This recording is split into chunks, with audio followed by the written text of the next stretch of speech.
उत्तराखंड की इन ऊंची ऊंची पहाड़ियों के बीच बसी है एक ऐसी दिव्य नगरी जहां पहुंचने के लिए सिर्फ पैरों की ताकत नहीं बल्कि श्रद्धा की भी ज़रूरत होती है। आज हम करेंगे लगभग 6 किलोमीटर का कठिन ट्रैक जिसमें लगभग 4 से 5 घंटे लगेंगे। माँ यमुना के दिव्य दर्शन करेंगे और आपको लेकर चलेंगे उस पवित्र स्थान पर जहाँ सर्दियों में 6 महीने माँ यमुना विराजमान रहती हैं। तो वीडियो को अंत तक ज़रूर देखिए क्योंकि आज आपको ऐसी जानकारी भी मिलेगी जो बहुत कम लोग जानते हैं। महादेव दोस्तों, मैं हूं संतोष यादव और आप देख रहे हैं मेरा चैनल घुमंतू बनारसी। मेरे पिछले ब्लॉग में हम जानकी चट्टी तक पहुंचे थे और आज यहीं से शुरू होगी हमारी असली यात्रा जो लगभग 6 किलोमीटर का यह ट्रैक हमें माँ यमुना के दिव्य धाम तक लेकर जाएगा। रास्ता कठिन जरूर है लेकिन मंजिल हर थकान भुला देती है। सुबह की ठंडी हवा और सामने हिमालय की चोटियाँ और हर तरफ जय माँ यमुना के जयकारे। यहीं से शुरू होता है एक ऐसा सफ़र जिसे शब्दों में पूरी तरह बयान नहीं किया जा सकता, जिसे सिर्फ महसूस किया जा सकता है। और कुछ लोग पैदल जा रहे हैं, जैसे कुछ लोग घोड़े से, तो कुछ पालकी में भी जा रहे हैं, लेकिन एक बात सब में समान है, वो है माँ यमुना के दर्शन की अटूट आस्था। जैसे जैसे हम आगे बढ़ते हैं प्रकृति अपने सबसे खूबसूरत रूप में दिखाई देती है। एक तरफ गहरी खाइयाँ तो दूसरी तरफ आसमान को छूते पहाड़ और बीच में कलकल बहती माँ यमुना। यही दृश्य इस यात्रा को सिर्फ धार्मिक नहीं बल्कि आत्मा को सुकून देने वाला अनुभव बना देता है। दोस्तों, यही है माँ यमुना का निर्मल प्रवाह। हिमालय की गोद से निकलकर ये नदी करोड़ों लोगों की आस्था और जीवन का आधार बनती है। यात्रा के दौरान एक बात आपको बता दूं कि बार बार ऐसा महसूस होता है कि प्रकृति हर कदम पर आपका स्वागत कर रही है। यहाँ हवा भी ठंड है और पानी की आवाज़ वो पहाड़ों के बीच से एक अलग ही शांति देती है। ये सब मिल करके जो है सफ़र को एक यादगार बना देता है।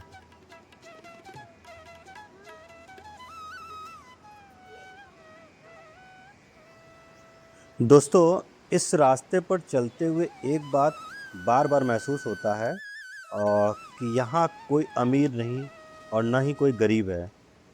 ठीक है, यहाँ हर कोई सिर्फ एक श्रद्धालु है। किसी के कदम तेज हैं तो किसी के धीमे, लेकिन मंजिल सबकी एक ही है, माँ यमुना का आशीर्वाद लेना।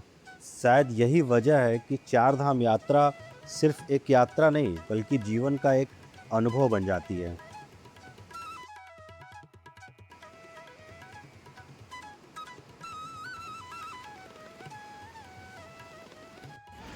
दोस्तों, यमुना अभी हम द्वार। लोग पहुंच गए हैं यमुना द्वार और यहीं से जो है आपका असली चढ़ाई स्टार्ट होता है। और आपको एक चीज़ बताता चलूं कि पौराणिक मान्यताओं के अनुसार माँ यमुना जो है वो सूर्य देव की पुत्री हैं और उनके भाई हैं यमराज जी, जो कि लेफ़्ट साइड में विराजमान है इस गेट के, और राइट साइड में जो है उनके दूसरे भाई शनि देव जी विराजमान हैं। और ऐसा कहा जाता है कि जो श्रद्धा और सच्चे मन से माँ यमुना के दर्शन करता है तो उससे जो है यमलोक के कष्टों से मुक्ति का आशीर्वाद प्रदान जो है मिलता है। ठीक है, तो और इसी विश्वास के साथ हर साल लाखों श्रद्धालु इतनी कठिन यात्रा करके भी यहाँ पहुँचते हैं और माँ यमुना के दर्शन करते हैं।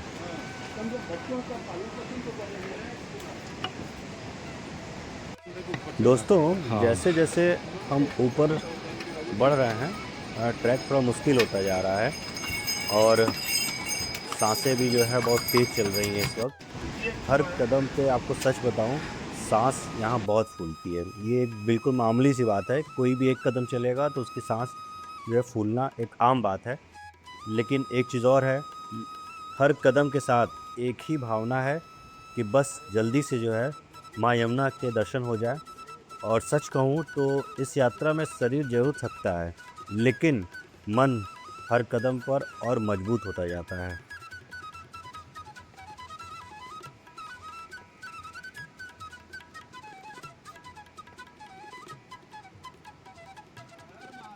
हर महादेव। दोस्तों अभी धाम से हम लोग अप्रॉक्स 1.5 किलोमीटर दूर हैं, और आपको बता दूं कि स्टार्ट से लेकर अभी तक का जो भी सफ़र है उसमें हम लोग कंटिन्यूअसली चढ़ाई पर ही आए हैं, कहीं कम तो कहीं ज़्यादा। लेकिन आगे जो रास्ता है वो थोड़ा ज़्यादा ही चढ़ाई वाला है, और शायद इसी के बाद जो है हम लोग धाम के आसपास भी होंगे।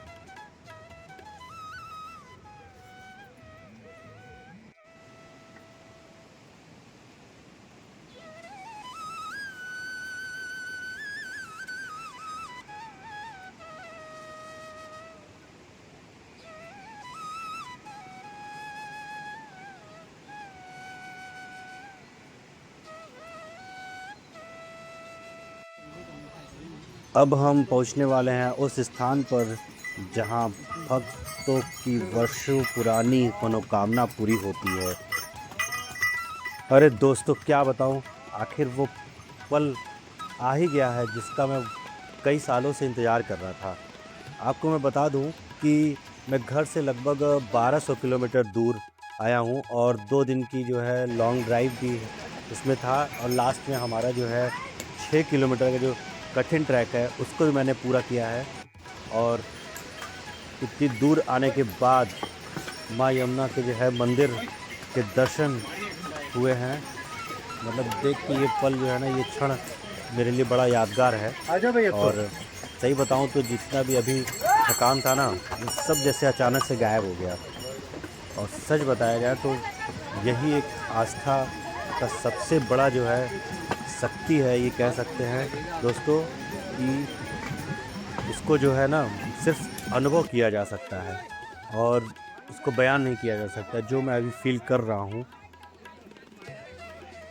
दोस्तों तो आखिरकार मैं पहुँच चुका हूँ माँ यमुना के जो है पावन धाम पे, और इतनी कठिन चढ़ाई के बाद इस मंदिर के दर्शन जैसे ही हुआ ना, सही बता रहा हूँ, खुशी और शांति महसूस हो रही है। एक अलग ही शांति है, उसे शब्दों में मैं बयान नहीं कर सकता हूँ, बहुत मुश्किल है शब्दों में पिरोना। ठीक है, अगर आप भी अगर चार धाम की यात्रा पर आएँ तो इस पल को सिर्फ कैमरे में नहीं, अपने दिल में ही आप कैद करिए, क्योंकि कैमरा एक बार भूल सकता है, लेकिन दिल में जो याद रहेगा ना, जो पल याद रहेगा वो कभी भूल नहीं सकता। दोस्तों अभी हम लोग भी ना इसी तप्त कुंड में स्नान करके आगे जो है माँ यमुना जी के दर्शन के लिए बढ़ रहे हैं। और आपको बता दूं कि इस तप्त कुंड का पानी जो है ना बहुत गर्म होता है, और इतना कि शायद हम अगर ना घर में इतना गर्म पानी से अगर स्नान करना हो तो ये है कि पक्का जल जाएंगे। लेकिन ये माँ का चमत्कार ही है कि जो भी भक्त जो है सच्चे मन से इस कुंड में स्नान करने के लिए जाता है वो कभी जो है जलता नहीं है। और एक बात और है कि जो भी इस कुंड में चला जाए, है ना, तो उसका मन नहीं करता कि बाहर निकले। हमारे साथ भी ना यही हुआ कि हम लोग एक बार घुस तो गए, लेकिन फिर बाहर निकलने का ना मन नहीं हो रहा था। तो आपको भी अगर ऐसा अनुभव लेना है और इस तरह का लेना चाहते हैं तो जब भी आप यहाँ आए एक बार इस तप्त कुंड में स्नान जरूर करें। और आपको दूसरी बात बता दूं कि यहाँ पे जो है ना महिलाओं के लिए भी तप्त कुंड की अलग से व्यवस्था है, जहाँ पे जो महिला श्रद्धालुओं के लिए आराम से मतलब वो बिना प्रॉब्लम के वो अलग सेपरेट वो स्नान कर सकती हैं। पुरुषों के लिए ओपन कुंड है, तो महिलाओं के लिए जो है वो अलग से बिल्कुल पैक जो है तप्त कुंड ही बगल में ही है, वो आपको यहीं मिल जाएगा। आप यहाँ पर पहले यहाँ के बारे में सुनिए। आप लोग कितना दूर आए हैं, बार बार इस स्थान में नहीं आया जाता है। आप इसके बारे में बताइए। ये यमुना जी का जन्म स्थल है। यहाँ से यमुना जी गर्म धारा के रूप में प्रकट हुई। यमुना मैया सूर्य भगवान की बेटी है, यमराज और शनि भगवान की बहन है। यमुना जी की दो धाराएं, एक गर्म धारा एक ठंडी धारा। ठंडी धारा वो नदी है, वो वो जहाँ से निकलती है वहाँ कोई भी कलयुग का प्राणी नहीं जा सकता। तो कलयुग के प्राणियों के उद्धार के लिए यहाँ पर बैठकर जय मुनि जी ने तपस्या की यमुना मैया। फिर यमुना जी यहाँ से प्रकट हुई। यमुना जी के 3 नाम है, यमुना, जमुना, कालिंदी। यमुना इसलिए कहते हैं यमुना जी की बहन। जमुना इसलिए यहाँ पर बैठकर जय मुनि जी ने तपस्या की, उनको स्थान हुआ है जय मुनि जी के नाम पे जमुना। दूसरा नाम कालिंदी है, इस पर्वत से निकल रही है। इस पर्वत का नाम कलिंदगिरी। कलिंदगिरी से निकल रही है तो कालिंदी कहते हैं। जैसे हर पिता अपनी पुत्री को दान देते हैं, सूर्य भगवान ने एक किरण दिया है। ये सामने पे जो सूर्य कुंड है, जहाँ लड़के लोग खड़े हैं वो सूर्य कुंड है। उसमें आप लोग चावल लाए हैं, चावल नहीं लाए, वहाँ चावल बनता है, वही घर के लिए प्रसाद जाएगा। ऐसा करना, 2-3 पोटली ले लेना।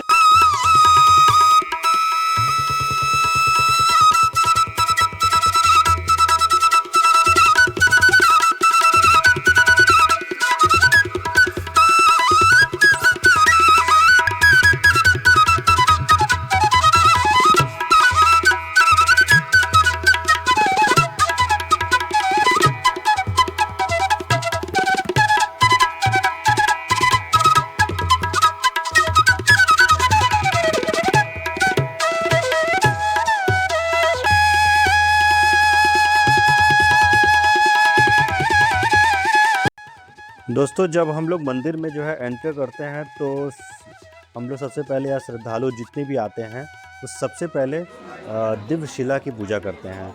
ये जो सामने आपको दिख रहा है ये अंदर है, क्लियर नहीं आ रही होगी फ़ोटो में, वीडियो में, लेकिन अंदर जो है ये मान्यता है कि जो है ये माँ यमुना जी का जो है दिव्य शिला यहीं पे है।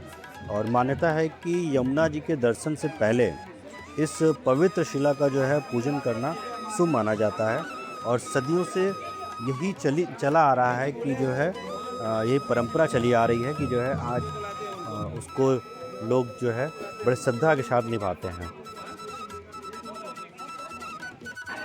दोस्तों, यमुनोत्री धाम का जो है ना एक सबसे अनोखा स्थान है सूर्यकुंड। जो सामने आप देख रहे हैं ये है सूर्यकुंड। और आपको बता दूं कि ये प्राकृतिक जो है गर्म जल का कुंड है, जिसका तापमान शायद 90 डिग्री सेल्सियस तक शायद पहुंचा रहता है या जो भी है, ऐसा ही कुछ है। और आपको बता दूं कि श्रद्धालु जो है ना यहाँ कपड़े में जो है चावल बांध के और कुंड में कुछ देर के लिए डाल देते हैं। और थोड़ी देर के बाद वो जब पक जाता है तो लोग उसको जो है श्रद्धालु उसको प्रसाद के रूप में ग्रहण करते हैं। आपको एक बात और बता दूं कि साइंस इसे चाहे जो कहता हो, लेकिन ना श्रद्धालुओं के लिए जो है ये है जो है माँ यमुना और सूर्य देव का जो है दिव्य कृपा का प्रतीक माना जाता है। हम लोग अब दर्शन करके जो है मंदिर के बाहर आ गए हैं। और आपको बता दूं कि मंदिर के अंदर जो है कैमरा अलाउ नहीं है, तो वहाँ पे आप जो है कोई भी अंदर से फ़ोटो या वीडियो लेना जो है मना है। तो दर्शन करके अब बाहर से जो है आप मंदिर का जो फ़ोटो और वीडियो आप ले सकते हैं।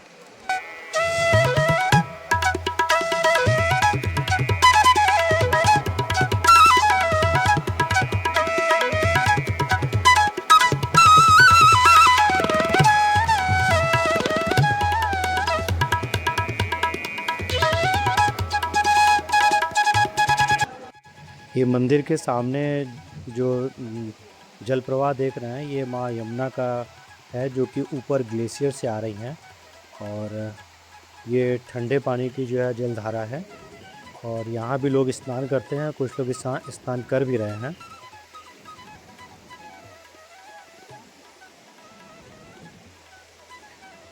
ये जो है आप माँ यमुना जी का जो है भव्य और दिव्य मंदिर देख रहे हैं, जो कि लकड़ी से बना हुआ है।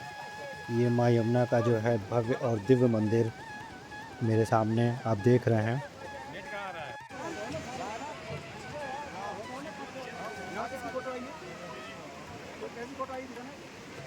अब हम लोग जो है माँ के दर्शन करने के बाद जो है रिटर्न हो रहे हैं, लेकिन अभी जो है सबको भूख लग गई है, क्योंकि सुबह से किसी ने कुछ खाया नहीं था, हल्का फुल्का वही पानी या स्नैक्स ही लिया था।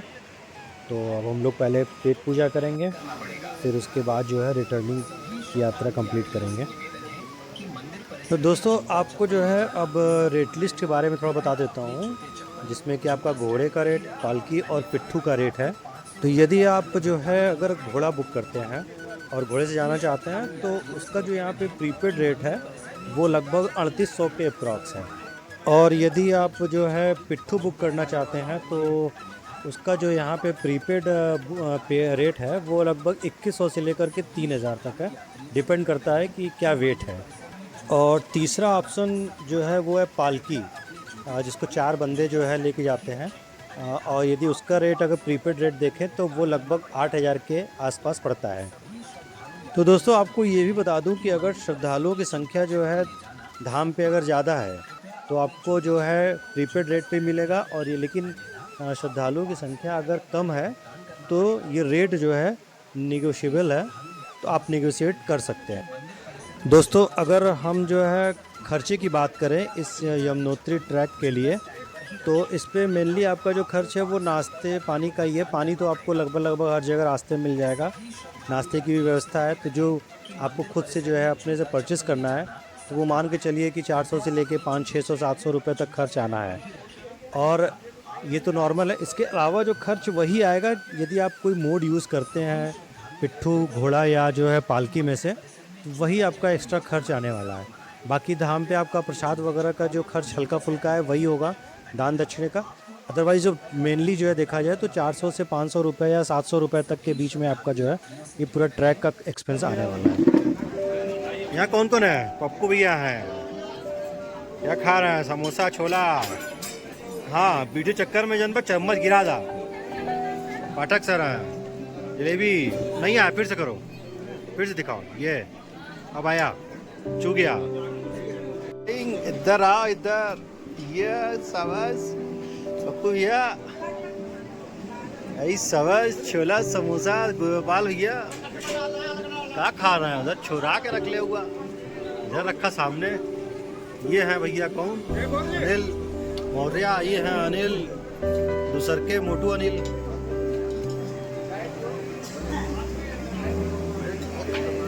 इधर है अमित मित्रा, हमारे 60 साल के जवान आदमी दिनेश भैया। अब 61 साल हो गए, 60 साल नहीं है।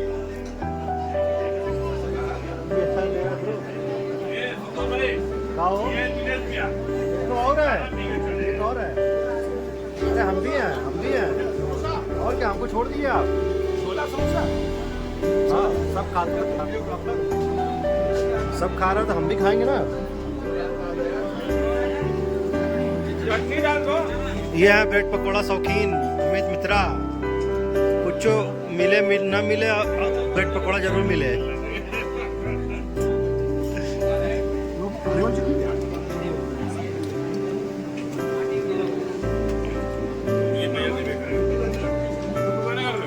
आ रहा है, भूल गया था हमको।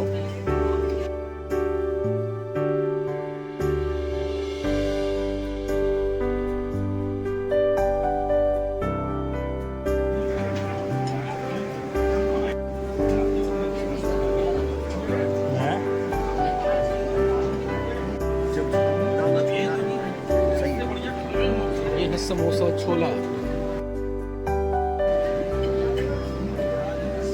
Cheers.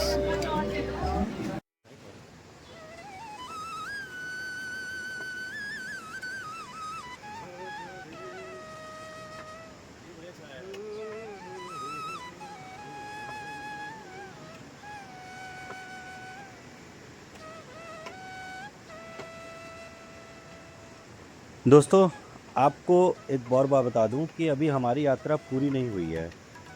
ऐसा क्यों कह रहा हूं? क्योंकि बहुत कम लोग जानते हैं कि सर्दियों में जब यमुनोत्री धाम पूरा स्नो से ढका रहता है तब जो है ना माँ यमुना के दर्शन कहाँ होते हैं, वो मैं आपको बताऊंगा।